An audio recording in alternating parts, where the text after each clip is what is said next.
اعوذ باللہ من الشیطان الرجیم، بسم اللہ الرحمن الرحیم۔ آپ دیکھ رہے ہیں ڈیلی پبلشر اور میں ہوں میاں وحید احمد۔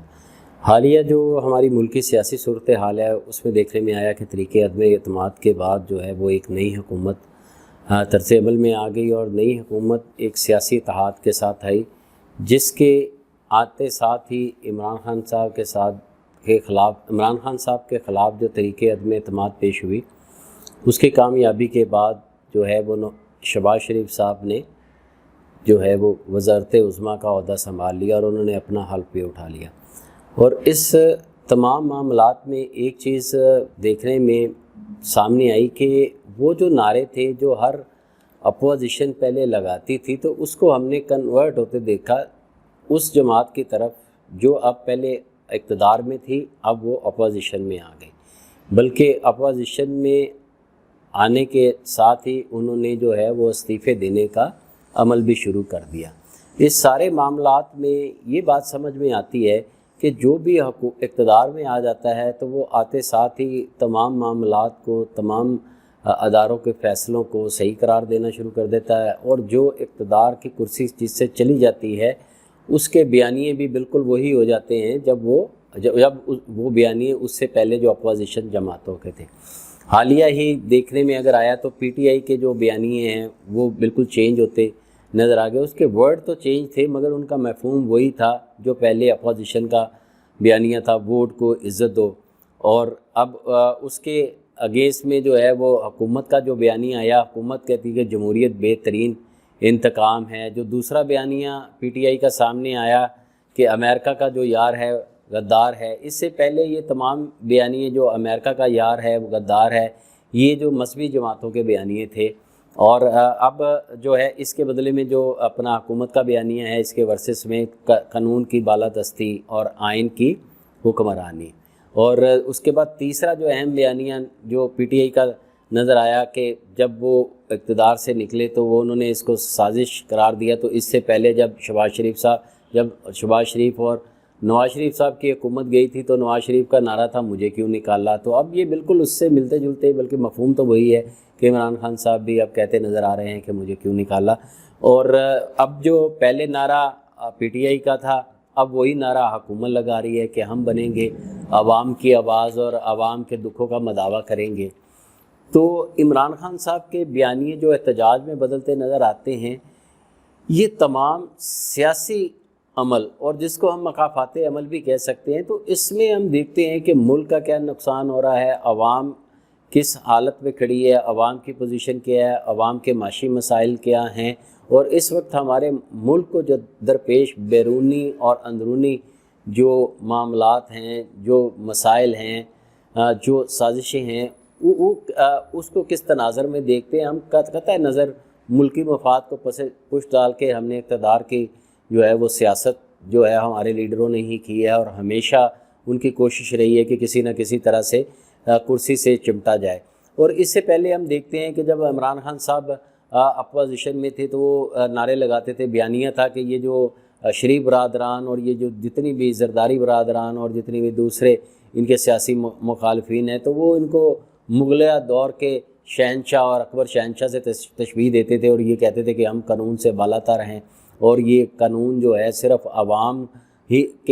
کو عمل درآمد کرنے کے لیے ہی بنایا جاتا ہے، اور ہم پہ اس کی جو ہے وہ پاسداری لاگو نہیں ہوتی۔ اگر اب اس کو دیکھیں تو یہی تناظر جو ہے وہ عمران خان صاحب بھی اسی فوبیا میں مبتلا نظر آ رہے ہیں، اور یہی بات سامنے آتی جا رہی ہے، اور اب وہ احتجاج کی جو ہے وہ سیاست کی طرف چلے گئے ہیں۔ جب ہم دیکھتے ہیں کہ کچھ جو امریکہ کا جو یار ہے وہ غدار ہے، تو یہ بیانیہ 2002 میں متحدہ مجلس عمل نے بھی اپنایا تھا، اور ان کو کافی پذیرائی ملی تھی اور ان کو بھی سیٹیں ملی تھی۔ لگتا ہے کہ عمران خان صاحب نے بھی تاریخ پہ بہت گہری نظر ہے۔ جس طرح میں سمجھتا ہوں کہ لوگ کہتے تھے کہ عمران خان صاحب کو سیاست نہیں آتی، تو میں سمجھتا ہوں کہ میرا خیال ہے کہ ان سے زیادہ سیاست اور سیاسی عمل اور سیاسی جو ہے چالیں، وہ میرا خیال ہے کسی بھی اس سے آنے والے پہلے حکمرانوں نے نہیں چلی تھی۔ تو انہوں نے اس بیانیے کو بھی اپنایا ہے، اور اس بیانیے کو بھی اپنایا ہے جو اپنا جو میاں نواز شریف صاحب کا بیانیہ تھا، مجھے کیوں ووٹ کو عزت دو اور مجھے کیوں نکالا، اور اسی طرح جو ہے وہ عمران خان صاحب نے بھی اب ایک نیا بیانیہ کہ عوام کی جو ہے وہ آواز کو سنیں، عوام کی آواز کو پہچانیں. اور جب پہلے الیکشن کرانے کی بات کی جا رہی تھی اپوزیشن کی طرف سے تو عمران خان صاحب اس کی طرف سے بالکل انکاری تھے. اور اب جب عمران خان صاحب نے جب دیکھا کہ میں اقتدار میں رہنے کی میری پوزیشن نہیں ہے اور ان کو طریقے عدم اعتماد کامیاب ہوتی نظر آئی تو انہوں نے فوری جو ہے الیکشن کی کال دے دی اور انہوں نے کہا تو یہ تو اپوزیشن کا مطالبہ تھا. اور اس نئے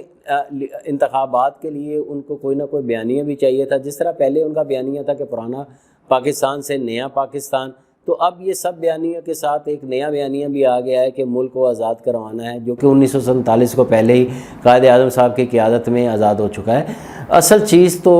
دونوں طرف سے چاہے وہ کوئی بھی سیاسی جماعت ہو، اصل مسئلہ تو یہ ہے کہ جو عوام کو درپیش مسائل ہیں ان کو ہم کس طرح ہم نے حل کرنا ہے اور پاکستان کو آگے کس طرح بڑھانا ہے، پاکستان میں سیاسی عمل کو کس طرح آگے بڑھانا ہے، پاکستان میں آئین کی پاسداری کا عمل کس طرح بڑھانا ہے، پاکستان میں جو قانون کی بالادستی کا عمل کس طرح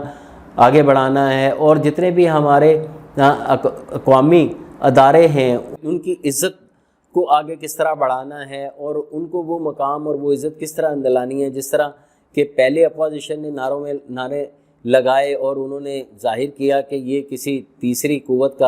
کی وجہ سے عمران خان صاحب اقتدار میں آ گئے ہیں. وہی بیانیہ تقریباً عمران خان صاحب اپناتے ہوئے نظر آ رہے ہیں کہ جی یہ کیا کسی تیسری قوت کی وجہ سے جو ہے، چاہے وہ اندرونی ہے چاہے وہ بیرونی ہے. اگر ہم اس وقت دیکھیں تو ملک جو معاشی مسائل درپیش ہیں، جو ملک میں روپے کی قدر جو پاکستان کی گرتی ہوئی نظر آ رہی ہے، جو سٹاک مارکیٹ میں مندی تھی، اور یہ تمام سیاسی کشمکش میں جو عوام کا نقصان ہو رہا تھا، جو عوام بے حال تھی، اس کی طرف کسی کی بھی توجہ نہیں نظر آتی. اب حالیہ حکومت نے بھی جیسے ہی شہباز شریف صاحب جو اقتدار میں آئے تو انہوں نے اپنے آپ کو بھی خادم اعلیٰ سے خادم پاکستان کا نام دے دیا اور آتے ساتھ ہی جو ہے وہ تنخواہ کا اعلان کر دیا اور تنخواہیں بڑھانے کا اعلان کر دیا. قطعی اس کے پیش نظر کہ پاکستان کی معاشی حالت کیا ہے. تو میں یہاں پہ ایک بات آنے والی حکومت کو اور جانے والی حکومت دونوں حکومتوں سے گزارش کروں گا کہ جانے والی حکومت کو دیکھنا چاہیے تھا کہ وہ کون سے ان کے وعدے وعید تھے، وہ کون سے بیانیے تھے جن کی وجہ سے وہ عوام میں مقبول بھی ہوئے اور ان کو حکومت بھی ملی، مگر بعد میں وہ اپنے ان وعدوں اور وعید کی جو ان کے عوام سے وعدے تھے ان پہ پورے نہ اتر سکے. نہ ہی وہ نوکریوں والی بات جو ہے وہ پوری ہوئی، نہ ہی گھروں والی بات پوری ہوئی، نہ ہی بیرون ملک سے پاکستان لوگ جو ملازمتوں کے لیے آئیں گے وہ بیانیہ پورا ہوا، اور بلین ٹریز کا بھی جو ہے وہ بھی معاملات ادھر کے ادھر ہی رہ گئے. اور جو بیرونی سازشوں والی بات تھی اور جو بیرونی حکومتوں کو خوش کرنے والی بات تھی تو اس کا بیانیہ بھی نظر آیا اور خارجہ پالیسی کو بہترین قرار دیا گیا. اگر خارجہ پالیسی بہترین کرتی تو ہمارے جو ہیں وہ دوسرے ممالک سے جو ہے وہ حالات اور معاملات بگڑنے نہیں چاہیے تھے. تو حکومت کو جانے والی حکومت کو دیکھنا چاہیے کہ وہ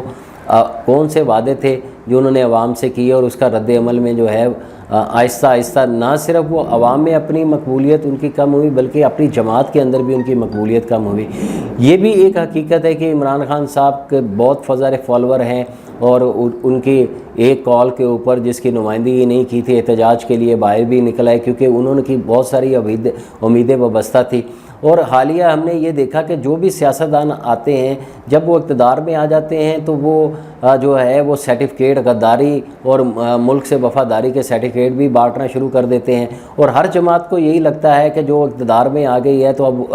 اب وہ ملک سے وفادار ہے اور جو اس کے مخالفین ہیں جو اپوزیشن ہیں وہ غدار ہیں. تو میرے بھائیوں یہاں پہ میں اپنے سیاستدانوں سے کہوں گا کہ ایک رائے کا اختلاف بھی ہوتا ہے کہ رائے کا اختلاف کا یہ تاثر نہیں دینا چاہیے کہ جو اگر ہماری کسی نے رائے سے اختلاف کیا ہے تو ہم اس کو غداری کا عمل ظاہر کریں اور اس کو غداری سے تشبیہ دے دیں. تو حالیہ جو آنے والے الیکشن میں اس میں بہت زیادہ یہ دیکھتا جا رہا ہوں کہ بعض اوقات جو ہے فیملیز میں بھی اکثر اوقات ہوتا ہے، علاقے میں بھی اکثر اوقات ہوتا ہے کہ مختلف رائے رکھنے والے لوگ اور مختلف سیاسی پارٹیوں سے وابستگی رکھنے والے لوگ بھی ہوتے ہیں اور ہمیں اس بات کو جو آنے والے باخبر رہنا چاہیے. اور میں سمجھتا ہوں کہ یہ ہماری اخلاقی ذمہ داری بھی ہے اور سیاسی ذمہ داری بھی ہے. جس طرح کے نعرے ہم عوام کو دے رہے ہیں مجھے لگ رہا ہے کہ آئندہ دنوں میں گلی کوچوں میں فیملیز کے اندر بھی جو ہے اگر کسی کی وابستگی دوسری سیاسی جماعت سے ہوئی تو غداری کے تمغے دیے جائیں گے اور یہ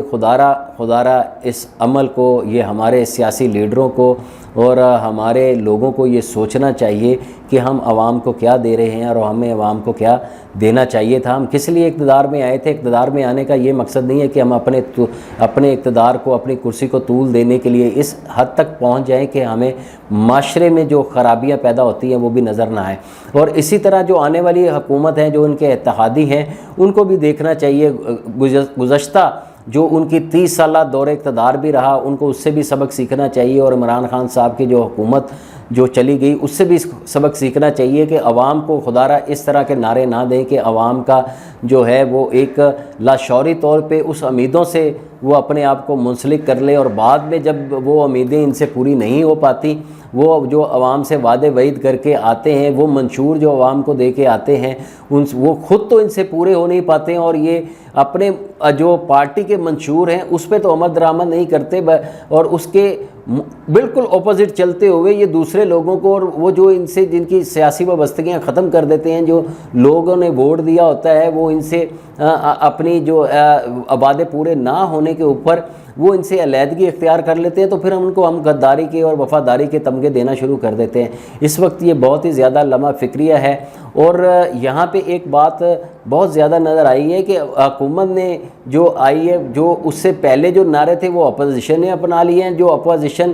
پی ٹی آئی جماعت بن گئی ہے، اور جو اپوزیشن کے پہلے نعرے تھے جو موجودہ حکومت ہے وہ اپوزیشن نے اپنا لیے ہیں، اور اپوزیشن جو پہلے پی ٹی آئی حکومت میں تھی وہ نعرے اب جو ہے وہ موجودہ حکومت نے اپنا لیے ہیں۔ تو اس سے ظاہر ہوتا ہے کہ قول و فعل میں کافی تضاد ہے، اور پھر ہم اپنے آپ کو صادق اور امین بھی کہتے ہیں اور ساری چیزیں بھی کہتے ہیں، اور اپنے نظریے کو ہم دوسروں کے اوپر تھوپنے کی کوشش کرتے ہیں، اور ملک میں جو ایک انتشار پھیلتا ہوا نظر آ رہا ہے۔ میری تمام سیاسی لیڈروں سے اپنے چینل کے توسط سے التجا ہے کہ ہم نے جو ہے اقتدار میں ہی نہیں ہمیشہ رہنا، ہم نے اس دنیا سے جانا بھی ہے۔ کبھی کبھی جب ہم شیشے کے سامنے کھڑے ہوتے ہیں تو وہ جو ہمارے اندر کا انسان ہے وہ ہمیں نظر آتا ہے، اس کے اوپر ہمیں توجہ دینی چاہیے، اور عوام سے یہ اپیل ہے کہ اس قدر تک، اس نہج تک جو نہ چلے جائیں کہ ان کو اپنے علاقوں میں، اپنے محلے میں، اپنے پڑوسیوں سے ہم جو ہے وہ اپنی رائے کے اختلاف کو ذاتی اختلاف بنا لیں۔ تو رائے کا اختلاف بری چیز نہیں ہے، ذاتی اختلاف نہیں ہونا چاہیے، اور پاکستان کی ترقی کو، پاکستان کو آگے بڑھنے کے لیے، آگے بڑھانے کے لیے ہر ایک کو سوچنا چاہیے، اور ہر ایک کو اپنے طور پر، جب تک ہم اپنے طور پر کردار ادا نہیں کریں گے، میں نہیں سمجھتا کہ یہ پاکستان کا معاشی بحران اور پاکستان کا سیاسی بحران ختم ہو جائے گا۔ اس میں سب سے زیادہ ذمہ داری جو لیڈروں پر ہے، اور اس کے بعد سب سے زیادہ ذمہ داری جو عوام پر ہے۔ اور میرا یہ پیغام اپنے چینل کے توسط سے سب بھائیوں کے لیے ہے، اپنا اور اپنے گرد و نواح کا بہت ہی خیال رکھیے گا، اور ہر طرح کی اندرونی اور بیرونی سازشیں اور رائے کے اختلاف کو کبھی بھی ذاتی اختلاف میں نہ بدلیے گا۔ اللہ تعالی ہم سب کا حامی اور ناصر ہو۔ پاکستان زندہ باد۔